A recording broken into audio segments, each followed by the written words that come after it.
Medical shop ಬದಲು ಮೊಬೈಲ್ನಲ್ಲೇ medicine ಒಳ್ಳೆಯ ಉಪಾಯನ ಅಥವಾ ದೊಡ್ಡ ಅಪಾಯನ? ಯಾರು ಬೇಕಾದರೂ ಮೆಡಿಕಲ್ ಶಾಪ್ ಇಡಬಹುದಾ? ಲಾಭ ಆಮೇಲೆ ನೋಡೋಣ, ಮೊದಲು ಮಾರ್ಕೆಟ್ ಕ್ಯಾಪ್ಚರ್ ಮಾಡೋಣ ಅನ್ನೋದು ಇವರ ಸ್ಟ್ರಾಟಜಿನ. ಮೆಡಿಸಿನ್ಸ್ಗಳನ್ನ, ಟ್ಯಾಬ್ಲೆಟ್ಸ್ಗಳನ್ನ ಮಾದಕ ವಸ್ತುವಾಗಿ ಬಳಸ್ತಿರುವುದು ಇತ್ತೀಚೆಗೆ ಸಾಮಾನ್ಯವಾಗ್ತಾ ಇದೆ.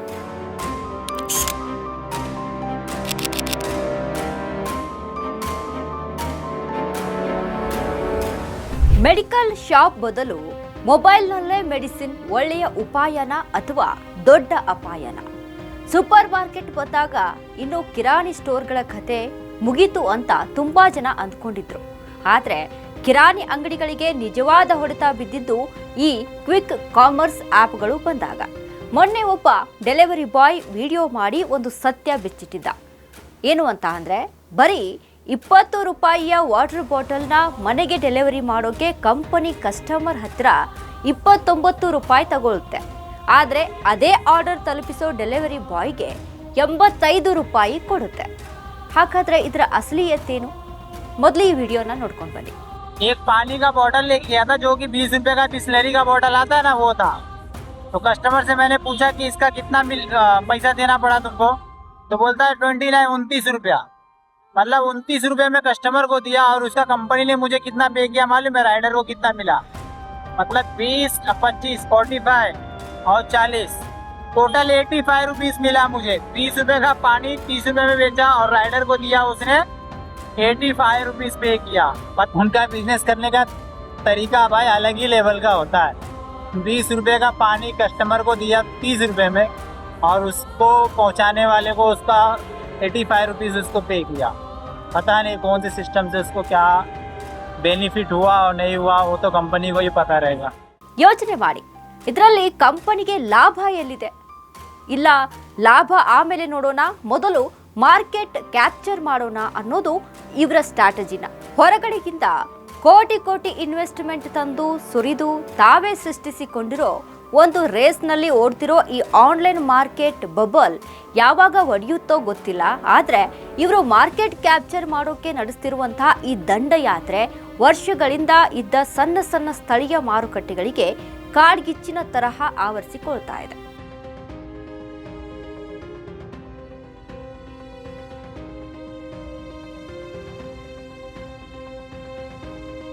ಇಷ್ಟು ದಿನ ದಿನಸಿ ತರಕಾರಿ ಮೇಲೆ ಕಣ್ಣಿಟ್ಟಿದ್ದ ಈ ಕಾರ್ಪೊರೇಟ್ ದೈತ್ಯರು ಈಗ ನೇರವಾಗಿ ನಿಮ್ಮ ಜೀವ ಉಳಿಸೋ ಮೆಡಿಸಿನ್ಗಳ ಕಡೆ ಮುಖ ಮಾಡಿದ್ದಾರೆ.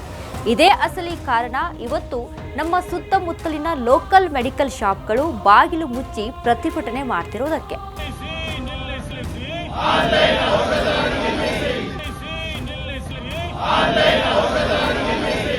ನಮ್ಮ ಭಾರತದಲ್ಲಿ 2024ರ ಒಂದು ಲೆಕ್ಕದ ಪ್ರಕಾರ ಸುಮಾರು 10 ಲಕ್ಷದಷ್ಟು ಮೆಡಿಕಲ್ ಶಾಪ್ಗಳಿವೆ.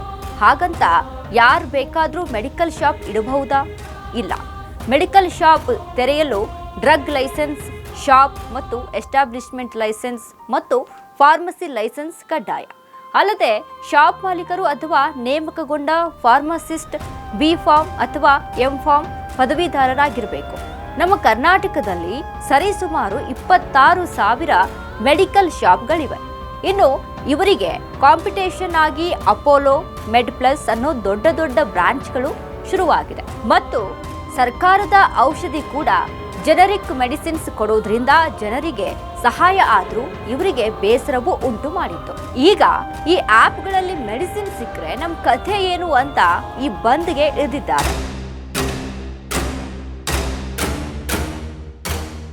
ಈ ಡಾಕ್ಟರ್ ಬರೆದಿದ್ದು ಮೆಡಿಕಲ್ ಶಾಪ್ನವ್ರು ಮಾತ್ರ ಓದಬೇಕು ಅಂತ ನಗುತ್ತಿದ್ದ ಸಮಯ ಹೋಗಿದೆ. ಈಗ ಮೊಬೈಲ್ ಕ್ಯಾಮ್ರಾದಲ್ಲಿ ಚೀಟಿ ಸ್ಕ್ಯಾನ್ ಮಾಡಿದ್ರೆ ಬುಕ್ ಆಗೋ ಕಾಲ ಬಂದ್ರೆ ಇದರ ದುರುಪಯೋಗ ಆಗುತ್ತೆ ಅನ್ನೋ ವಾದ ಇದೆ. ನಿದ್ದೆ ಮಾತ್ರೆ ಹಾಗೂ ಕೆಲವೊಂದು ಡ್ರಗ್ಸ್ ಡಾಕ್ಟರ್ ಪ್ರಿಸ್ಕ್ರಿಪ್ಷನ್ಸ್ ಇದ್ದಲ್ಲಿ ಮಾತ್ರ ಕೊಡಬೇಕು ಎಂಬ ನಿಯಮ ಇದೆ. ಅದು ಇಲ್ಲಿ ಫಾಲೋ ಆಗುತ್ತಾ? ಮತ್ತು ಹಲವಾರು ಮೆಡಿಸಿನ್ಸ್ಗಳನ್ನ, ಟ್ಯಾಬ್ಲೆಟ್ಸ್ಗಳನ್ನ ಮಾದಕ ವಸ್ತುವಾಗಿ ಬಳಸ್ತಿರುವುದು ಇತ್ತೀಚೆಗೆ ಸಾಮಾನ್ಯವಾಗ್ತಾ ಇದೆ. ಅಂತವರಿಗೆ ಇದು ಸುಲಭ ಮಾರ್ಗವಾಗುತ್ತದೆ ಮತ್ತು ಲಾಭ ಆಮೇಲೆ ನೋಡೋಣ ಅಂತ ದೊಡ್ಡ ದೊಡ್ಡ ಡಿಸ್ಕೌಂಟ್ ಕೊಟ್ಟು ಇವರು ಬಂದಾಗ ಅವರ ಮುಂದೆ ಸಣ್ಣ ವ್ಯಾಪಾರಿಗಳಾದ ನಾವು ನಿಲ್ಲೋದು ಹೇಗೆ ಎಂಬುದು ಬಂದ್ ಮಾಡಲು ಹೊರಟಿರುವ ಈ ಮೆಡಿಕಲ್ ಶಾಪ್ನವರ ವಾದ.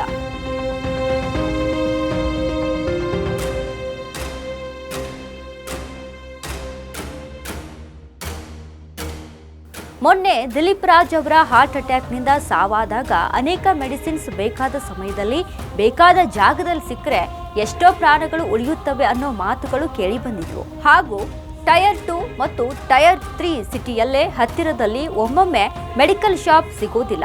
ಇನ್ನು ವಯಸ್ಸಾದವರ ಮನೆಯಲ್ಲಿ ಯಾರು ಇಲ್ಲದಿದ್ದಾಗ ಹಲವು ಬಾರಿ ಮೆಡಿಸಿನ್ ಅವಶ್ಯಕತೆ ಬಂದಾಗ ಇದು ಸುಲಭ ಮಾರ್ಗ. ಇಲ್ಲಿ ಆನ್ಲೈನ್ನಲ್ಲಿ ಮೆಡಿಸಿನ್ ಸಿಗಬೇಕಾ ಸಿಗಬಾರ್ದಾ ಅಂತ ನೋಡ್ತಾ ಹೋದ್ರೆ ಎರಡೂ ದಿಕ್ಕಲ್ಲಿ ಗಂಟೆಗಟ್ಟಲೆ ಮಾತನಾಡಬಹುದು. ಹಣ ಉದ್ದೇಶವಾಗದೆ ಸದುದ್ದೇಶವಾದ್ರೆ ಒಳ್ಳೆಯದೇ. ಅದರ ಹಣದ ಹಿಂದಿನ ಓಟಕ್ಕೆ ಕಂಪನಿ ಸಿದ್ಧವಾದ್ರೆ ಇದು ಸಮಾಜಕ್ಕೆ ಇನ್ನೊಂದು ದೊಡ್ಡ ಕಂಟಕವಾಗಬಹುದು. ನಿಮ್ಮ ಅನಿಸಿಕೆಗೆ ಕಾಮೆಂಟ್ ಬಾಕ್ಸ್ ಕಾಯ್ತಾ ಇದೆ. ಅಶ್ವವೇಗ ಇದು ಸತ್ಯಾನ್ವೇಷಣೆಯ ಓಟದಲ್ಲಿ.